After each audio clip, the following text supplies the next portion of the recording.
رب اعوذ بک من همزات الشیاطین واعوذ بک رب ان یحضرون بسم اللہ الرحمن الرحیم الحمد للہ وسلام علی عبادہ الذین اصطفیٰ ولعنۃ الدائمۃ الباقیۃ علی اعدائہم اجمعین من الآن الی قیام یوم الدین اما بعد فقد قال علی بن ابی طالب علیہم الصلاۃ والسلام لا تکن ممن یرجو الآخرۃ بغیر العمل۔ جمعہ کے اس پیغام اور میسیج میں حسب دستور سب سے پہلے تقوی الہی پہ گفتگو کی جائے کہ جیسا کہ تقوی کی تعریف میں بیان ہو چکا ہے کہ حد اقل تقوی، کم سے کم تقوی یہ ہے کہ انسان واجبات پہ عمل کرے اور حرام چیزوں سے خود کو محفوظ رکھے، بچا لے۔ یہ واجبات پہ عمل کرنا اور حرام چیزوں سے خود کو بچانا، اس کے بارے میں سب سے بہتر خود انسان کا اپنا دل اور ضمیر جانتا ہے۔ ورنہ آپ دیکھیں تو طول تاریخ میں، بالخصوص صدر اسلام میں، بہت سارے لوگوں نے دین کے نام پہ ہی وہ کام کیے ہیں کہ جو در واقع دین نہیں تھے یا دینداری نہیں تھی۔ لہٰذا یہاں پہ یہ کہہ سکتے ہیں کہ تقوی در واقع دل کی ایک حالت کا نام ہے، اس کے بنیاد پہ انسان عمل کرتا ہے۔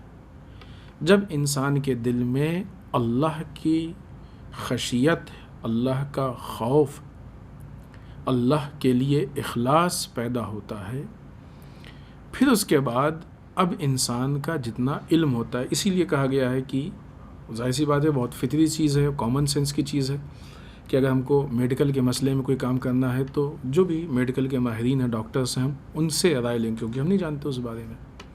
کسی دوسری فیلڈ کے بارے میں جاننا ہے یا اس پہ عمل کرنا ہے تو اس فیلڈ کے ماہرین سے ہم بات۔ اسی طریقے سے اگر ہم دین کے معاملات میں عمل کرنا چاہتے ہیں تو ہم علماء دین سے رابطہ کریں، پھر وہ ہم کو بتائیں گے۔ تو پہلے اپنے اندر وہ ایک خشیت، وہ خضوع و خشوع پیدا ہو جائے، الہی خوف پیدا ہو جائے، دل کی وہ حالت پیدا ہو جائے کہ دل اس بات پہ آمادہ ہو جائے، اس چیز کے لیے آمادہ ہو جائے کہ ہم کو ہر حال میں اللہ کی اطاعت کرنی ہے، اپنی خواہشات کو اس کے مقابلے میں مار دینا ہے، اپنے ذاتی اعتبار سے منافع و فائدے کو نظر انداز کر دینا ہے، ذاتی معاملات کو نظر انداز کر دینا ہے، اور صرف اللہ کے لیے کام کرنا ہے، جو ائمہ کی سیرت تھی۔ جب یہ حالت، اس کو کہتے ہیں اطاعت کی حالت، یہ اطاعت کی حالت ہے۔ وہ اطاعت کی حالت نہیں ہے کہ جو بھی اللہ نے ہم سے کہا ہے اس میں سے جو ہم کو پسند آیا وہ ہم نے کر لیا، اور جو ہم کو پسند نہیں آیا اس کو اطاعت کی حالت نہیں کہتے۔ وہ تو پسندیدہ اور ناپسندیدگی کی بنیاد پہ ہوتا ہے۔ اطاعت کی حالت یہ ہوتی ہے کہ اگر یہ طے ہو جائے کہ یہ بات اللہ نے کہی ہے، یہ اللہ کا حکم ہے، تو بظاہر ہم کو اس میں نقصان بھی نظر آئے تب بھی ہم اس کو انجام دیں گے۔ یہ وہ دل کی حالت ہوتی ہے کہ جو اطاعت کی منزلوں میں ہوتی ہے۔ جب یہ حالت پیدا ہو جائے تو ظاہر سی بات ہے کہ فوری طور پہ سب سے پہلے جو ذہن میں سوال پیدا ہوگا وہ یہ کہ اللہ کا حکم کیا ہے، اللہ ہم سے چاہتا کیا ہے، اور پھر جب چاہنے کی بات ہوگی تو پھر یہ سوال ہوگا کہ کن حالات میں اللہ ہم سے کیا چاہتا ہے، کن حالات میں ہمارے لیے کیا کرنا، یہ اللہ کی اطاعت ہوگی۔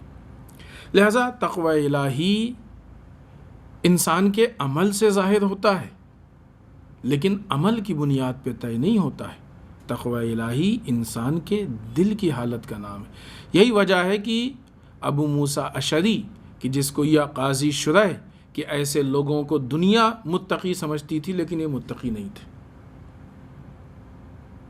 کیونکہ قاضی شرح جیسے لوگ دین کو یوز کر رہے تھے، استعمال کر رہے تھے، ابو موسیٰ اشعری جیسے لوگ اپنے منافع کے لیے کام کر رہے تھے، اللہ کی اطاعت کرنا چاہتے تھے امام علی کو چھوڑ کے، لہٰذا یہ لوگ اللہ کے مطیع بندے، اطاعت گزار بندے نہیں تھے، ان کے دل کی حالت وہ اطاعت اور تقوی الہی کی نہیں تھی۔ ظاہر تھا لوگ سمجھتے تھے کہ یہ بہت متقی و پرہیزگار ہے۔ انشاءاللہ ہم لوگ کوشش کریں کہ اللہ کے نظام کو جیسے جیسے ہم جانتے جائیں، ہمارے علم میں اضافہ ہوتا جائے، ہم اس پہ عمل کرتے جائیں۔ آئیے امیر بیان مولائے متقیان حضرت علی ابن ابی طالب علیہ الصلاۃ والسلام کا وہ قول، در واقع یہ ایک امام کا کلمات قصار میں سے ایک کلمہ ہے کہ جو شروع ہو رہا ہے، نسبتاً تھوڑا سا تفصیلی کلمہ ہے کہ جو آج شروع ہو رہا ہے۔ 30 پوائنٹ ہیں کہ اس میں مولا نے ان 30 پوائنٹ کو بیان کیا ہے۔ پہلے خود اس کلمے کے بارے میں ہم تھوڑا سا بیک گراؤنڈ یا مقدمہ آپ کی خدمت میں پیش کریں۔ سب سے پہلے تو اس کلمے کے لیے یا مولا کے اس قول کے لیے یا اس مولا کے اس موعظہ وعظ کے لیے سید رضی کہتے ہیں کہ اگر اس کتاب میں اس کلام کے علاوہ دوسری کوئی نصیحت نہ بھی ہوتی تو یہی کلام ایک کامیاب موعظہ، بلیغ حکمت، صاحبان بصیرت کی بصیرت اور صاحبان فکر و نظر کی عبرت کے لیے کافی تھا۔ اتنا جامع اور اتنا خوبصورت کلام ہے۔ واقعی یہ کلام ایسا ہے کہ جو ہماری زندگیوں کو بدل سکتا ہے۔ اس کلام سے متعلق ایک اور نظر ہم آپ کی خدمت میں عرض کریں۔ برادران اہل سنت کے مشہور محدث متقی ہندی اپنی کتاب کنز العمال کے مقدمے میں اس حدیث شریف کے لیے ذکر کرتے ہیں، اور متقی ہندی زیاد بن عرابی سے روایت کو نقل کرتے ہیں کہ جب یہ خوارج کا جو فتنہ تھا نہروان کی شکل میں، جب یہ اس کی آگ خاموش ہو گئی، یہ فتنہ ختم ہوا، یعنی جنگ نہروان ہو چکی، تو اس وقت امام علیہ الصلوۃ والسلام کوفے میں منبر پہ تشریف لے گئے، اور حمد الہی بجا لانے کے بعد آپ گریہ میں مبتلا ہو گئے۔ منبر پہ، کوفے کے منبر پہ ہیں اور امام رو رہے ہیں، اور اس گریہ نے، اس رونے نے آپ کو مہلت نہیں دی کہ آگے آپ اس وقت گفتگو کرتے۔ اتنا آپ روئے کہ آپ کے آنسو داڑھی پہ بہنے لگے، اس حد تک آپ گریہ کر رہے تھے۔ جب آپ کا گریہ ختم ہوا، اس وقت آپ نے پھر یہ کلام شروع کیا، ایھا الناس لا تکونوا ممن یرجو الآخرۃ بغیر عمل۔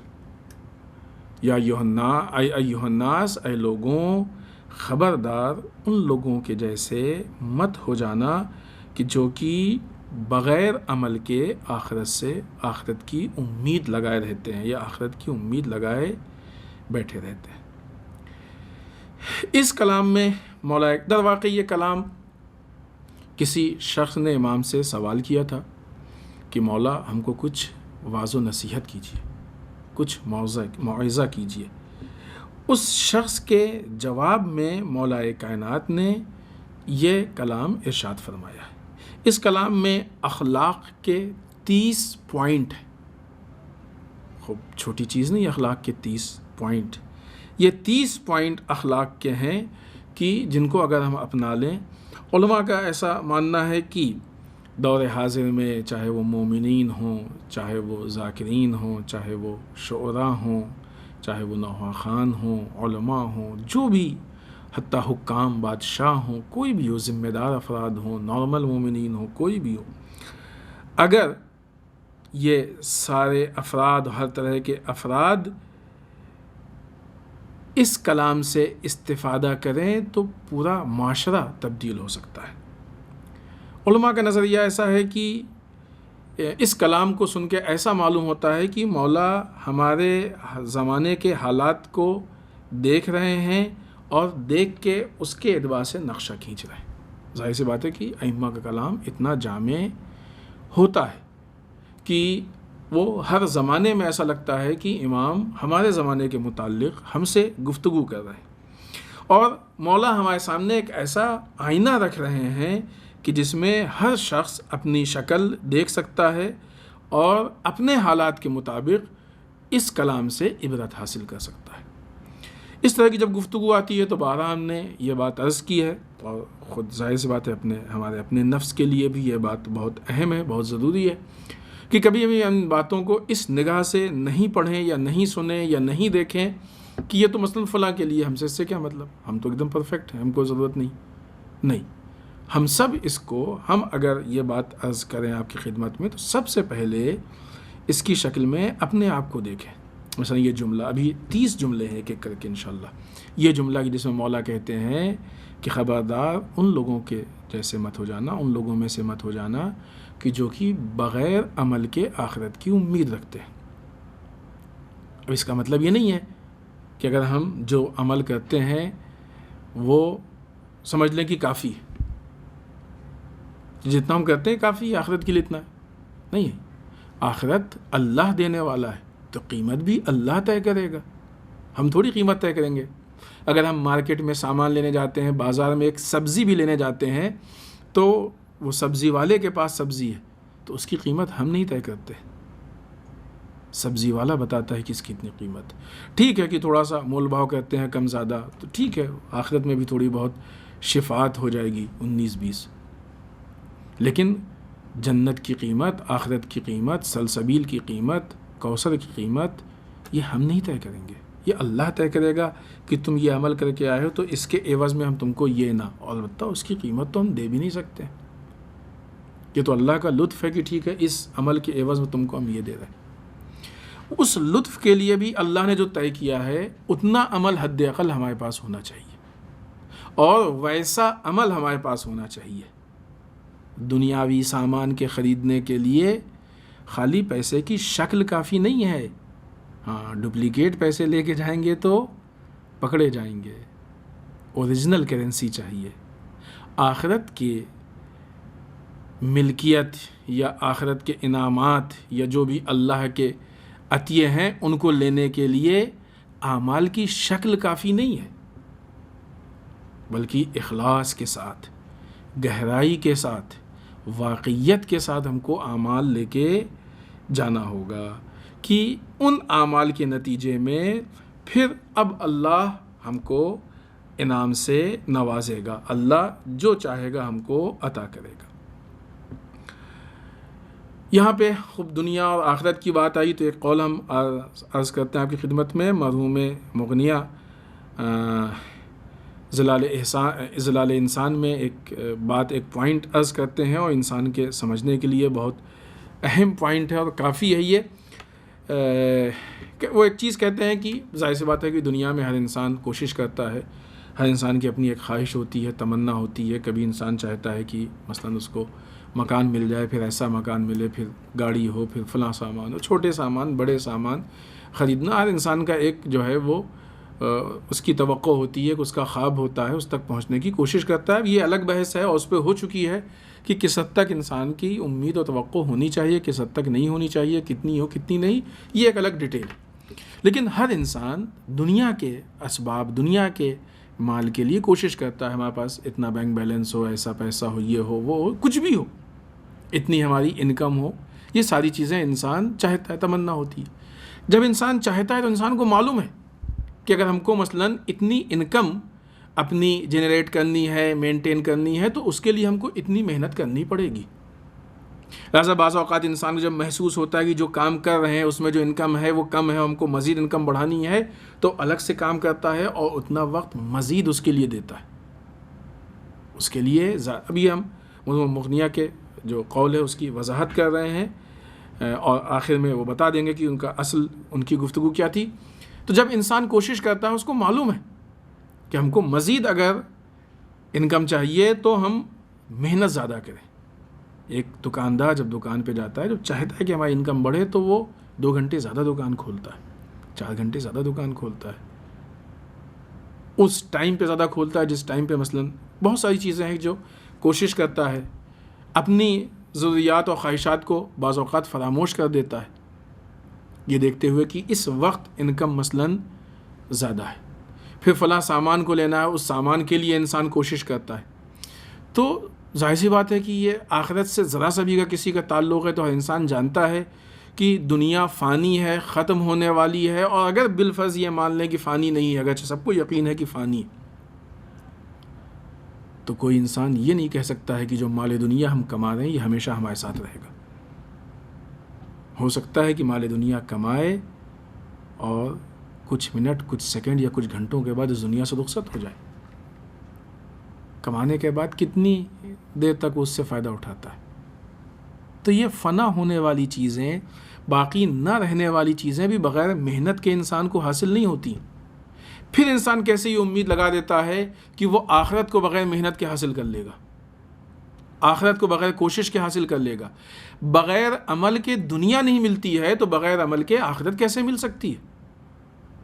یہ تو بہت بیسک چیز ہے، کامن سینس کی چیز ہے۔ اسی چیز کو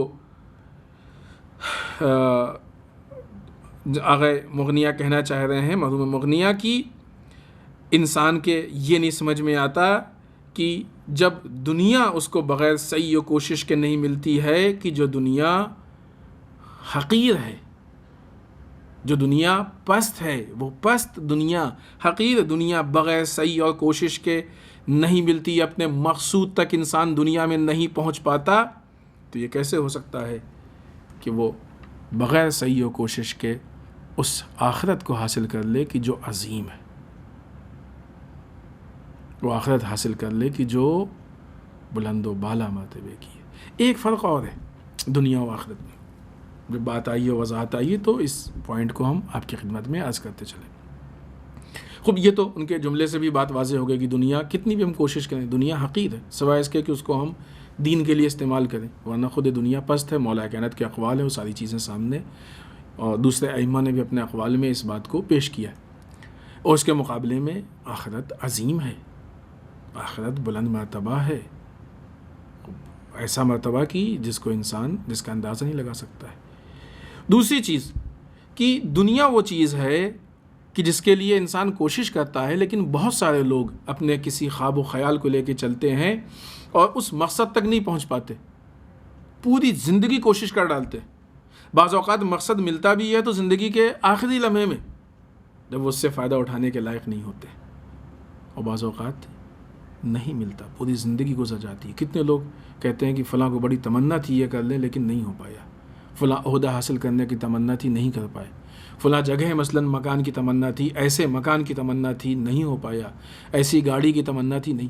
تو دنیا ضروری نہیں ہے کہ انسان کو مل ہی جائے، لیکن آخرت کی اللہ نے گارنٹی لی ہے، اگر تم ہمارے لیے کام کرو گے تو آخرت میں بلند سے بلند مرتبہ ہم تم کو دیں گے۔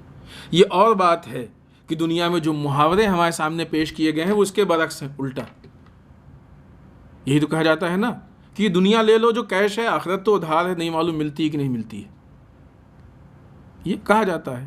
یہ ظاہر ہے وہ بہت چھوٹی موٹی چیزیں تو ہو سکتی ہیں کہ انسان بعض اوقات رشوت لے لے، بے ایمانی کر لے، خدا نخواستہ چوری کر لے، غیبت کر کے واہ واہی کر لے، جھوٹ و الزام کر کے واہ واہی لے لے، اگرچہ اس میں بھی پرابلمس ہیں، ابھی ہم ان پوائنٹس پہ گفتگو نہیں کر رہے ہیں، اس میں بھی مسائل و مشکلات ہیں، وہ اپنی جگہ پہ محفوظ ہے۔ لیکن دنیا نہ یہ کہ کیش نہیں ہے، ادھار بھی ہر ایک کو نہیں مل پاتی ہے۔ آخرت کا معاملہ یہ ہے کہ اس کے لیے وقت معین کیا گیا ہے کہ اس وقت کے بعد ملے گی۔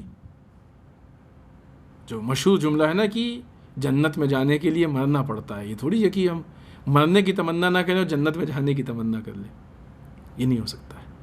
مرنے کے بعد آخرت ملے گی تو وہ معین کیا گیا، خوب اس کے بعد پھر انسان جیسا اس نے کیا ہوگا وہ آخرت میں دیکھے گا۔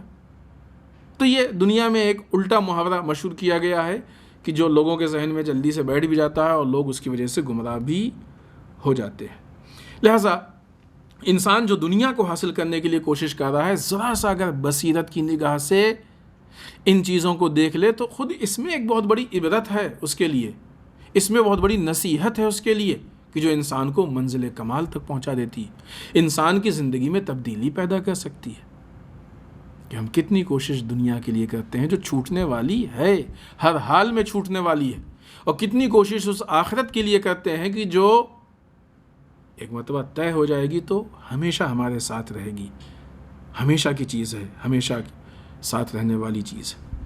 قرآن مجید میں بھی کچھ آیات میں اس مفہوم کو خداوند متعال نے پیش کیا ہے۔ 2 جگہ سے ہم آیتیں آپ کی خدمت میں عرض کرتے ہیں اور ایک آدھ حدیث۔ سب سے پہلے سورہ نجم کی آیت نمبر 39 اور 40، ارشاد رب العزت ہو رہا ہے، بسم اللہ الرحمن الرحیم، وَأَن لَّيْسَ لِلْإِنسَانِ إِلَّا مَا سَعَى۔ انسان کے لیے کوئی بھی چیز نہیں ہے، یعنی کچھ بھی انسان حاصل نہیں کر سکتا سوائے اس کے کہ جو اس نے سعی و کوشش کی ہو۔ بغیر سعی کے، بغیر کوشش کے انسان کو کچھ نہیں مل سکتا۔ اور ایسا نہیں کہ انسان کو نہیں معلوم ہے، سب کو معلوم ہے۔ دنیا میں اگر کسی کو کچھ چاہیے تو کوشش کرتا ہے، حتیٰ وہ جن کو ہم لوگ کہتے ہیں کہ حرام کما رہے ہیں اور فری کا کما رہے ہیں بغیر محنت کے، وہ بھی چوری میں کوشش تو کرتے ہیں کسی حد تک۔ ہم یہ نہیں کہہ رہے ہیں کہ صحیح کرتے ہیں، غلط کرتے ہیں، نہیں کرنا چاہیے، لیکن اتنی بھی کم سے کم کوشش چاہیے ان کے لیے۔ فراڈ کرتے ہیں تو اتنی کوشش کرتے ہیں، رشوت لیتے ہیں تو اتنی کوشش کرتے ہیں۔ حرام نہیں ملتا بغیر کوشش کے، تو حلال کیا ملے گا بغیر کوشش کے؟ دنیا نہیں ملتی بغیر کوشش کے، تو آخرت کیا ملے گی انسان کو بغیر کوشش کے؟ قرآن مجید نے کلیئر کہا ایک دم، وَأَن لَّيْسَ لِلْإِنسَانِ إِلَّا مَا سَعَى۔ انسان کے لیے اس کی کوشش کے علاوہ، صحیح اور کوشش کے علاوہ کچھ نہیں ہے۔ کچھ انسان نہیں حاصل کر سکتا، اتنا ہی حاصل کر پائے گا جتنی اس کی کوشش ہے۔ وَأَنَّ سَعْيَهُ سَوْفَ يُرَىٰ، اور یقیناً عن قریب، جلدی ہی وہ اپنی ان کوششوں کو دیکھ لے گا۔ یہ کوششیں اس کے سامنے آ جائیں گی جلدی، عن قریب۔ تو یہ بہت جلدی نہیں ہے، سوف یرا تھوڑا سا دور کے ہے، ظاہر سی بات ہے کہ وہ زندگی گزرنے کے بعد یہ چیزیں ہیں، تو بہرحال لیکن بہت دور نہیں ہے۔ اور ٹھیک ہے، وہ ہم کو لگتا ہے کہ مثلا زندگی، لیکن انسان کی زندگی گزر جاتی ہے، اس کو احساس بھی نہیں ہوتا ہے۔ لہٰذا جو بھی انسان کوشش کر رہا ہے یہ ضائع ہونے والی نہیں ہے۔ اور دوسری آیتیں ہیں کہ انہوں نے جن آیات میں ان چیزوں کو واضح کیا گیا ہے۔ دوسری آیت شریفہ جلدی سے ہم ترجمہ آپ کی خدمت میں عرض کریں، سورہ بقرہ آیت نمبر 214، ارشاد رب العزت ہو رہا ہے، بسم اللہ الرحمن الرحیم، کیا تمہارا خیال ہے کہ تم آسانی سے جنت میں داخل ہو جاؤ گے؟ ام حسبتم ان تدخلوا الجنہ ولما یاتکم مثل الذین خلوا من قبلکم۔ پھر اس کے بعد اللہ نے کہا کہ کیا تمہیں ایسا لگتا ہے کہ تم آسانی سے جنت میں داخل ہو جاؤ گے جبکہ ابھی تمہارے سامنے گزری ہوئی امتوں کی مثال پیش نہیں آئی؟ جو گزری ہوئی امتوں میں کوششیں انہوں نے کی، محنتیں کی، مشکلات اٹھائی ہیں، وہ مثالیں بھی تمہارے زمانے میں پیش نہیں آئی؟ تمہیں لگتا ہے کہ وہ تو آسانی سے بس ہوئی حلوہ ہے، جنت ہے، بس چلے جاؤ گے تم داخل ہو جاؤ گے، مل جاؤ گے۔ کیا ہے وہ گزری ہوئی امتوں کی مثالیں؟ جنہیں فقر و فاقہ اور پریشانیوں نے گھیر لیا تھا۔ دنیا میں لڑنا چاہیے، ایسا نہیں ہے، فقر و فاقے اور پریشانیوں سے لڑنا چاہیے، لیکن اکثر اوقات پریشانیاں ہی انسان کے لیے آسائش لے کے آتی۔ اے میرے پروردگار، اگر یہ پریشانیاں تیری طرف سے ہمارے لیے مقدر کی گئی ہیں تو ان پریشانیوں پہ تیرا شکر ہے۔ یہ ہمارے ائمہ کی سیرت ہے۔ قرآن مجید میں اللہ کہتا ہے کہ تمہیں لگتا ہے کہ تم آسانی سے جنت میں داخل ہو جاؤ گے، کیا جبکہ تمہارے سامنے گزری امتوں کی مثالیں بھی پیش نہیں آئیں جنہیں فقر و فاقہ اور پریشانیوں نے گھیر لیا، اور جن اتنے جھٹکے دیے فقر و فاقہ، کہنا آسان ہے لیکن ان پریشانیوں سے گزرنا، ایک ایک لمحہ گزارنا، یہ بہت سخت ہوتا ہے۔ اتنے جھٹکے دیے گئے کہ خود رسول اور ان کے ساتھیوں نے یہ کہنا شروع کر دیا کہ آخر اب خدائی امداد کب آئے گی، اللہ کی مدد کب آئے گی۔ تو اگر ہم اپنی آخرت اور عاقبت اچھی چاہتے ہیں تو اس کے لیے ہم کو کوشش کرنی پڑے گی، محنت کرنی پڑے گی۔ کون سی کوشش کرنی پڑے گی، کون سی محنت؟ وہ نہیں جو ہمیں اچھی لگتی ہے، وہ کوشش اور محنت جو اللہ کو اچھی لگتی ہے۔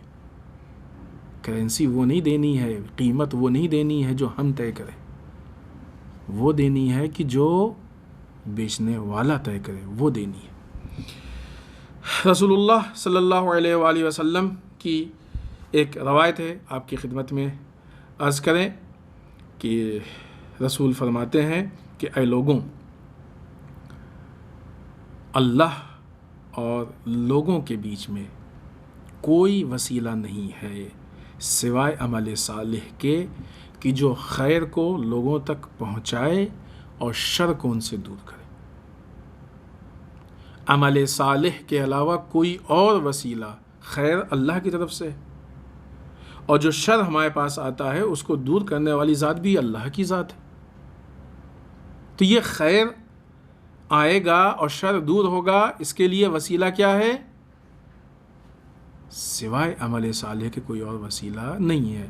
البتہ یہاں پہ عمل صالح سے ہی پھر وہ جو وسائل ہیں اس میں ائمہ اطہار اور انبیاء کرام، خود رسول اللہ صلی اللہ علیہ وسلم، وہ ایک مفہوم ہے کہ مثلا یہ لوگ اسی لیے آئے ہیں کہ وہ عمل صالح کو ہم تک پہنچائیں۔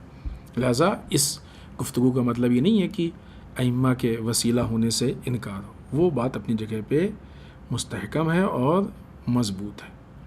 اور پھر اس کے بعد رسول دوسرے حصے میں فرماتے ہیں کہ کوئی بھی شخص یہ دعویٰ نہیں کر سکتا اور یہ آرزو نہیں رکھ سکتا کہ وہ اہل نجات ہے، مگر یہ کہ وہ عمل صالح کیا اس نے اور عمل کے ذریعے سے اللہ کی رحمت کو حاصل کیا ہو۔ آخر میں رسول 3 مرتبہ اس جملے کی تکرار کرتے ہیں کہ پالنے والے کیا ہم نے اس بات کو پہنچا دیا، پالنے والے کیا ہم نے اس بات کو پہنچا دیا، پالنے والے کیا ہم نے اس بات کو پہنچا دیا۔ یہ اتنی اہم بات کی تھی کہ رسول نے بیان کی، اور بیان کرنے کے بعد اس طریقے سے تاکید کی۔ عمل صالح، خود عمل صالح پہ گفتگو ہو چکی ہے کہ عمل صالح کسے کہتے ہیں۔ عمل صالح وہ عمل نہیں ہے کہ جو ہماری پسند کے مطابق ہو، عمل صالح وہ عمل ہے کہ جو حالات، زمانہ، موقع، محل، یہ ساری چیزیں دیکھتے ہوئے اللہ کی مرضی اور اس کے حکم کے مطابق ہو۔ یہی عمل صالح ہے کہ جو ہم کو خیر تک پہنچاتا ہے، جو ہم کو شر سے روکتا ہے، جو ہم کو جنت تک پہنچاتا ہے، جو ہم کو عاقبت تک پہنچاتا ہے، جو ہم کو آخرت تک پہنچاتا ہے اور آگے بڑھیں۔ یہی عمل صالح ہے کہ جو ہم کو ائمہ تک پہنچاتا ہے، انبیاء تک پہنچاتا ہے۔ یہی عمل صالح ہے کہ جس کے ذریعے سے ہم کو اللہ کی رضا ملتی ہے۔ ظاہر عمل صالح کی بات ہوتی ہے تو عقیدہ اس میں ہے، یہ بات پہلے سے طے کہ عقیدے کے بغیر پھر وہ عمل صالح کے شرائط پورے نہیں ہوتے، لہٰذا یہ ایک پوائنٹ اس میں سے نہ نکلنے پائے کہ مثلا عقیدے کے بغیر نہیں، وہ اپنی جگہ پہ ہے، اور وہ بنیادی چیز میں سے نہ یہ کہ بنیادی چیز بلکہ بنیادی شرط ہے۔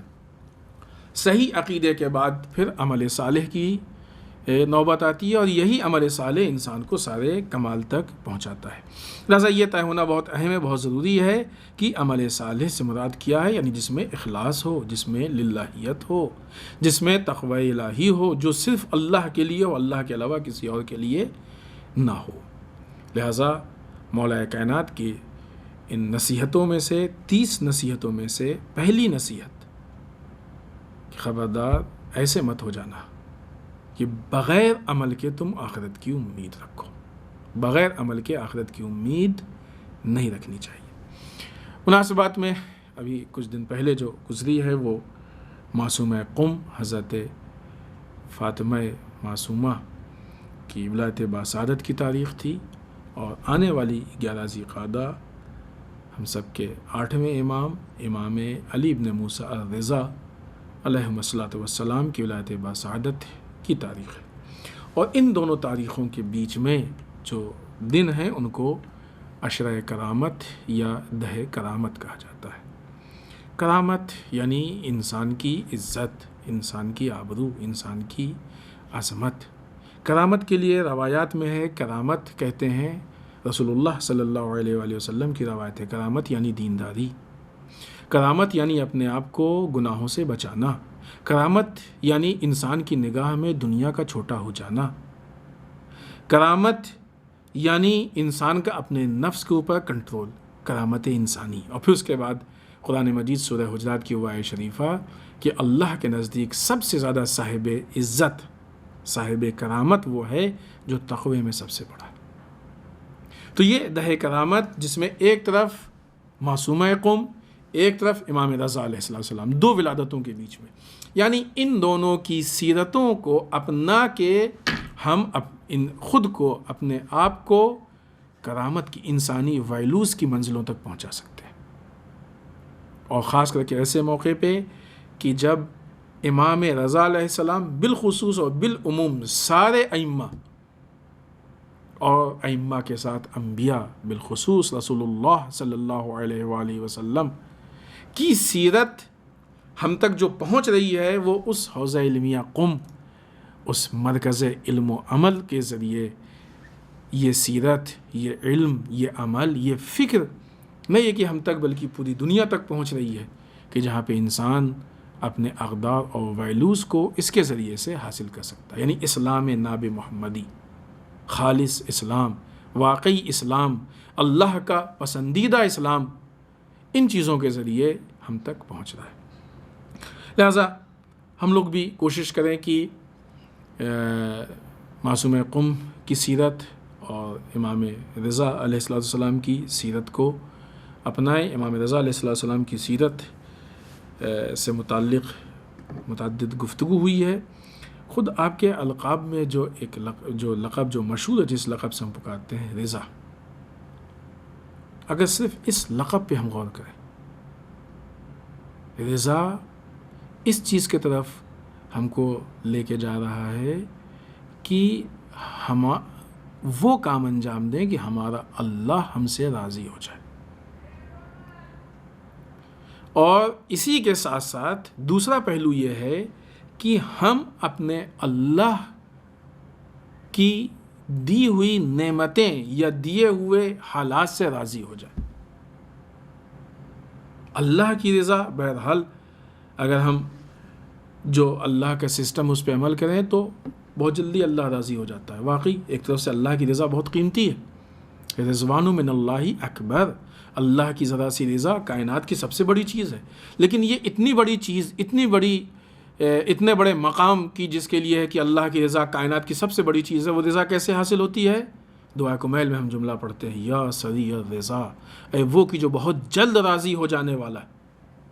یہ اس طریقے سے رضا ملتی ہے، اس سسٹم پہ عمل کریں اللہ راضی ہو جائے گا، اخلاص ہو اللہ راضی ہو جائے گا، تقوی الہی ہو اللہ راضی ہو جائے گا، للہیت ہو اللہ راضی ہو جائے گا۔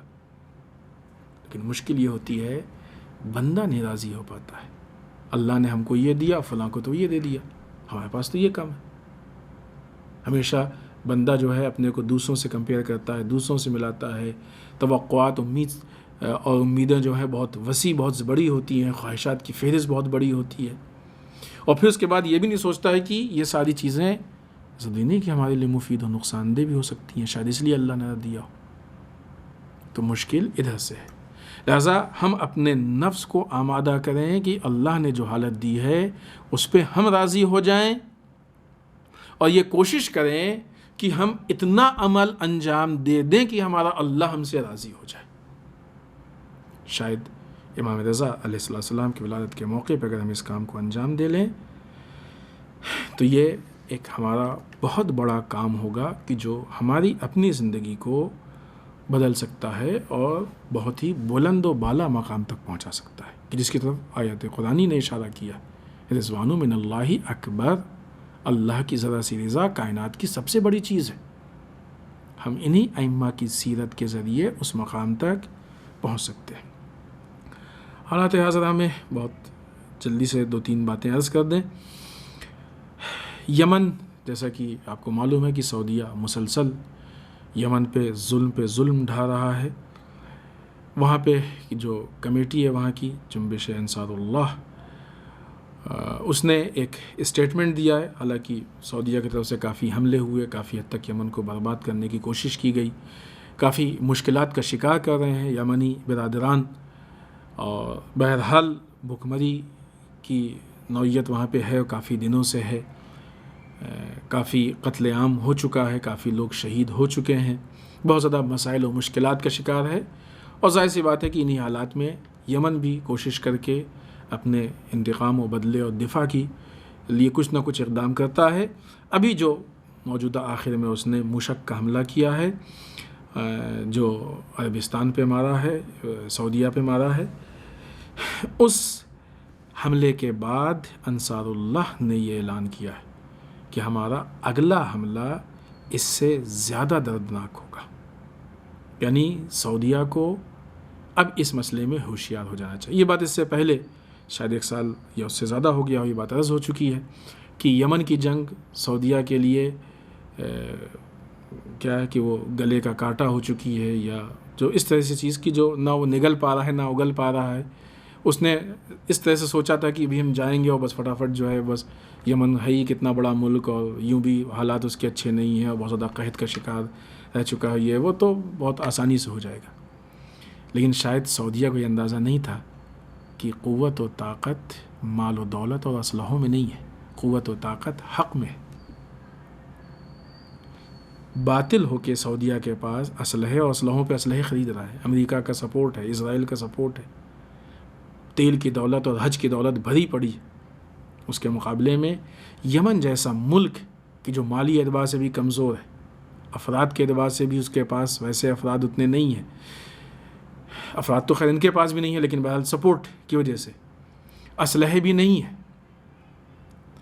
بظاہر امریکہ اور اسرائیل جیسے حمایت کرنے والے ممالک بھی نہیں ہیں جو اپنے کو سپر پاور کہتے ہیں. لیکن دنیاوی اعتبار سے اس بڑی طاقت نے جب اس چھوٹی طاقت کو نگلنا چاہا تو اس چھوٹی طاقت نے ثابت کر دیا کہ تم ہم کو دنیاوی معیار پہ تول رہے ہو، اس لیے چھوٹا سمجھ رہے ہو، لیکن چونکہ ہم حق پہ ہیں اس لیے ہم بڑے ہیں اور تم چھوٹے ہو. نہ یہ تمہاری دولت کام آئے گی، نہ یہ تمہارے پاس جو امریکہ اور اسرائیل کا سپورٹ ہے یہ کام آئے گا، نہ ہی جو تم اپنے اونچے القاب اور نام لیے بیٹھے ہو یہ کام آئے گا، نہ امریکہ کے دیے ہوئے اسلحے کام آئیں گے. اتنے دن سے جنگ کرنے کے بعد سعودیہ کچھ ایسا نہیں کر پایا کہ جس سے یہ کہہ سکے کہ یہ فیصلہ ہو چکا اور جنگ ختم ہو گئی. لیکن ابھی جب یمن کے حملات بڑھ رہے ہیں، ان کو جنگ کا تجربہ حاصل ہوا ہے، تو ابھی جو ان کے اسٹیٹمنٹ سامنے آ رہے ہیں وہ سعودیہ کے لیے زیادہ نقصان دہ. اسی طریقے سے ایک مسئلہ بحرین کا ہے. 26 جون کو وہ انٹرنیشنل ڈے مناتے ہیں ان لوگوں کے لیے کہ جن لوگوں کو اریسٹ کیا گیا اور جن لوگوں نے قربانی دی ان کے اعتبار سے. اور وہ ایک ٹویٹر پہ کیمپین چلا رہے ہیں اسٹاپ ٹارچر ان بحرین کے نام پہ، #اسٹاپ ٹارچر ان بحرین. بحرین کا معاملہ تفصیلی ہے، اس سے پہلے بھی گفتگو ہو چکی ہے، اور بہرحال وہاں پہ حکومت بے انتہا ظلم کر رہی ہے، بہت زیادہ مظالم سامنے آ رہے ہیں، بالخصوص جوانوں کو اریسٹ کر کے ان کو بہت زیادہ ٹارچر کیا جا رہا ہے. لہٰذا یہ بھی ایک ایسی جنگ ہے کہ جہاں پہ ہم حق کی حمایت میں باطل سے جنگ کر رہے ہیں، حق کی حمایت میں باطل کے مقابلے میں. تو ہم اس کیمپین میں حصہ لے کے، اس طرح کے اور بھی اگر کیمپین ہوتے ہیں کہ جو کسی بھی اعتبار سے حق کے میسج کو آگے پہنچاتے ہیں، تو ہماری ذمہ داری یہ ہے کہ ہم اس میں حصہ لیں تاکہ اس کو مزید استحکام دے سکیں اور بڑا بنا سکیں. ہندوستان کے حالات سے متعلق بہت زیادہ وقت نہیں ہے، بہت جلدی صرف ایک پوائنٹ آپ کی خدمت میں عرض کریں، اگرچہ ضرورت ہے کہ کسی دن تفصیل سے خود جو موجودہ حکومت ہے اس کے حالات پہ دقیق گفتگو کی ضرورت ہے. انشاءاللہ کسی دن ایک تفصیلی گفتگو پیش کی جائے گی. صرف ایک پوائنٹ عرض کر کے اپنی گفتگو ختم کریں. مولائے متقیان حضرت علی بن ابی طالب علیہ السلام کا ایک جملہ جو کلمات قصار میں ہے، حتماً آپ کے ذہن میں ہوگا کہ اس کا ایک حصہ ہے. مولانا نے جہاں فرمایا ہے کہ 3 طرح کے دوست ہوتے ہیں اور 3 طرح کے دشمن ہوتے ہیں. اس میں سے دشمن کی تعریف میں بلکہ دوست کی تعریف میں ایک چیز یہ مولانا نے فرمائی تھی کہ دشمن کا دشمن دوست ہوتا ہے. جو 3 طرح کے دوست ہیں ان میں سے ایک دوست کی قسم ہے. ایک تو دوست خود ہمارا دوست ہے، ایک ہمارے دوست کا دوست وہ ہمارا دوست ہے، اور تیسرا وہ کہ جو ہمارے دشمن کا دشمن ہے وہ ہمارا دوست ہے. کیونکہ ایک چیز ہے کہ جو ہم دونوں میں کامن ہے، وہ یہ کہ جو اس دشمن کی دشمنی ہے. موجودہ حالات میں جن حالات سے ہندوستان گزر رہا ہے، ابھی 3 ملکوں کو آپ ایک ٹرینگل کی حیثیت سے دیکھیں: ہندوستان، چائنا، امریکہ، US. اگر آپ ان تین ملکوں کے تعلقات دیکھیں تو خوب ہماری بات اس بنیاد پہ ہے کہ چائنا نے ہندوستان پہ اٹیک کیا ہے. ہمارے جو میڈیا بتا رہا ہے کہ 20 جوانوں کو قربانی دینی پڑی، 20 جوان اس نے ہمارے قتل کیے ہیں، مار دیے ہیں. نہیں معلوم، شاید سنتے ہیں کہ زیادہ بھی ہیں، واللہ عالم. لیکن بہرحال 20 میڈیا نے بتایا اور ہمارے ملک کی حکومت نے بھی ظاہراً 20 کی تعداد کو ایکسیپٹ کیا ہے. کچھ لوگوں کو اریسٹ کیا تھا، چھوڑ دیا ہے. یہ جو تجاوز کیا ہے چائنا نے، یہ جو زیادتی کی ہے، یہ ایک دشمنی کا قدم ہے کہ بہرحال اس کے بعد یہ طے ہے کہ یہ دشمنی کا اعلان کیا ہے چائنا نے. تو ابھی ہندوستان اور چائنا اس مقام پہ آ گئے ہیں کہ دشمن کی نگاہ سے دیکھے جا رہے ہیں جو حالات پیش آ گئے. اب جو تیسرا ملک ہے، اس کے دونوں ملکوں سے اگر تعلقات دیکھے جائیں تو امریکہ یو ایس کے تعلقات اگر آپ دیکھیں تو چائنا سے اچھے تعلقات نہیں ہیں. ہمیشہ ایک دوسرے کے تقابل میں، مقابلے میں ایک دوسرے سے بہرحال وہ نوک جھوک اور بہت ساری چیزیں ایسی ہیں کہ جو سامنے آتی ہیں. یہ اور بات ہے کہ منافع فائدے بھی وابستہ ہیں. یو ایس کا اچھا خاصا بزنس ہے جو چائنا سے ہے، چائنا کا یو ایس سے بہت ساری چیزیں ہیں کہ جو ایک دوسرے میں پھنسی. خود ہندوستان کے بھی جو حالات ہیں وہ بہت آسان ہے کہہ دینا کہ چائنیز چیز کو اٹھا کے پھینک دیں گے. ہماری گورنمنٹ اس پہ ایکشن لے، وہ اہم ہے، وہ اہم ہے. خوب ابھی ہم اس پوائنٹ پہ بات نہیں کریں گے کیونکہ یہ خود تفصیلی گفتگو ہے کہ چائنیز چیز کے استعمال پہ بین کس کو لگانا چاہیے، روک کس کو لگانا چاہیے، کس کو رکنا چاہیے، بھی وہ ایک الگ گفتگو ہے. تو یہ جو حالات ہو گئے امریکہ کے اور چائنا کے، جو بہت دوستانہ حالات نہیں ہیں، بہرحال تھوڑا سا تلخ حالات ہیں، تھوڑا تیکھے حالات ہیں، بہت اچھے حالات نہیں.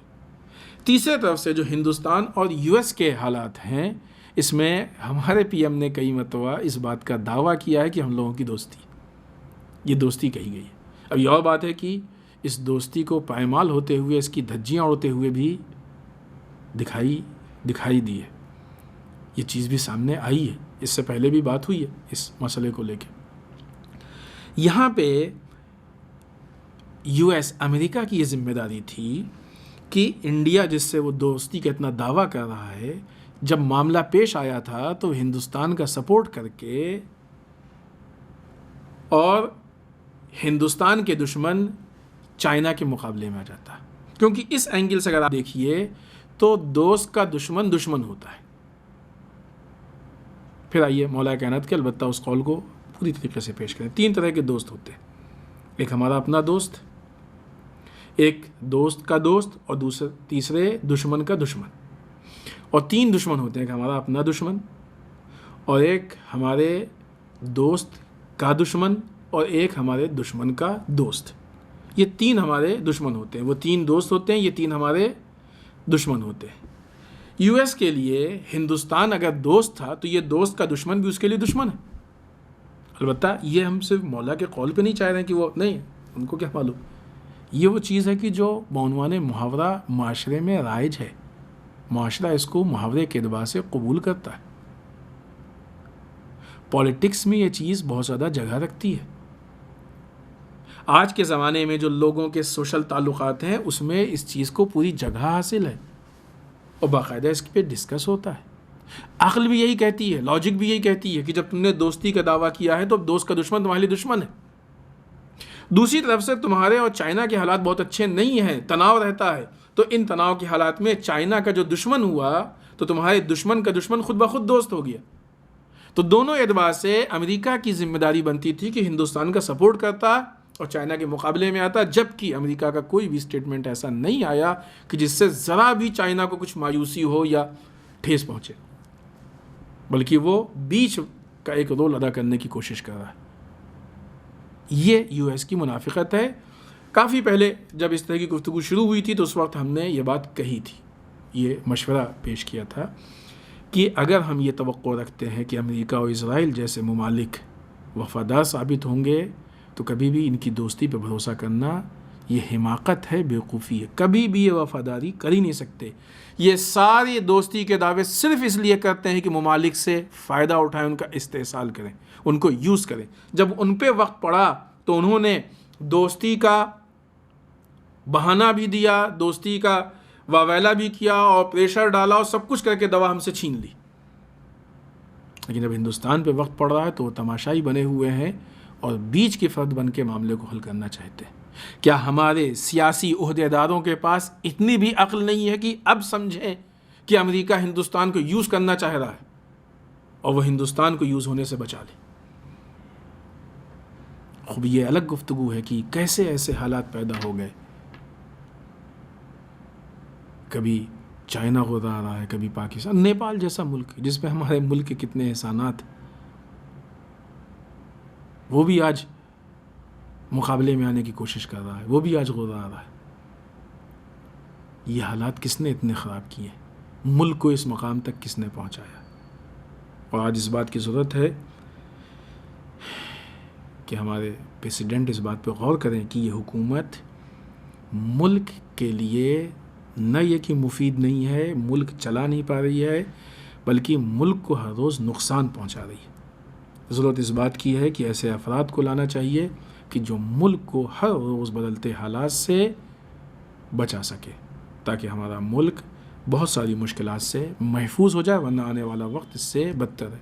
پیٹرول کی مہنگائی الگ چیز، دوسری مہنگائیاں الگ چیز، دوسرے ممالک کے اٹیک الگ چیز، انٹرنل پریشانیاں الگ چیز، کووڈ-19 کا سنبھال نہ پانا الگ چیز۔ ایک مصیبت ہے کہ جو چاروں طرف سے گھیرے ہوئے۔ کوئی ایسا ہو کہ جس کے پاس ایسا ذہن ہو کہ جو پروگرامنگ کر سکے۔ ان لوگوں کے پاس پروگرامنگ کے ذہن نہیں لگتے ہیں ظاہر کہ جو ان چیزوں کی ہاں بہت سی نگیٹو چیزوں کی پروگرامنگ کے ذہن لگتے ہیں کہ کس طریقے سے بھی وہ سی اے کے پروٹیسٹ کرنے والوں کو جو ہے اریسٹ کیا جا رہا ہے، ایک خاتون بیچاری جو حاملہ ہے اس کو جیل میں رکھا گیا، ڈاکٹر کو کسی کو بھی جو اس کے خلاف آواز اٹھا رہے ہیں، جو حق بیانی سے کام لے رہے ہیں ان کے خلاف، ان چیزوں کی پروگرامنگ تو اچھی دکھ رہی ہے۔ ہندو مسلم کے بیچ میں بھید بھاؤ پھیلانے کی پروگرامنگ تو دکھ رہی ہے کہ وہ چیز سامنے بھی نتیجے میں، لیکن ملک کو بچانے والی پروگرامنگ بظاہر سامنے نہیں آ رہی ہے۔ اور اگر ہے اس حکومت کے پاس تو وہ پیش کرے، عمل کرے، تاکہ ملک محفوظ ہو۔ ملک کی حفاظت کے لیے، ملک کے تحفظ کے لیے پوری عوام، پوری جنتا حکومت کے ساتھ شانہ بشانہ کھڑی ہے۔ لیکن اگر ملک کو نقصان ہوگا تو یہ عوام عہدیداروں کی وفادار نہیں ہے، ملک کی وفادار ہے۔ پھر عوام اس بات پہ غور کرے گی کہ جس کے اندر یہ صلاحیت ہو اس کے حوالے ملک کیا جائے، تاکہ ملک بربادی سے محفوظ ہو جائے۔ والسلام علیکم ورحمۃ اللہ وبرکاتہ۔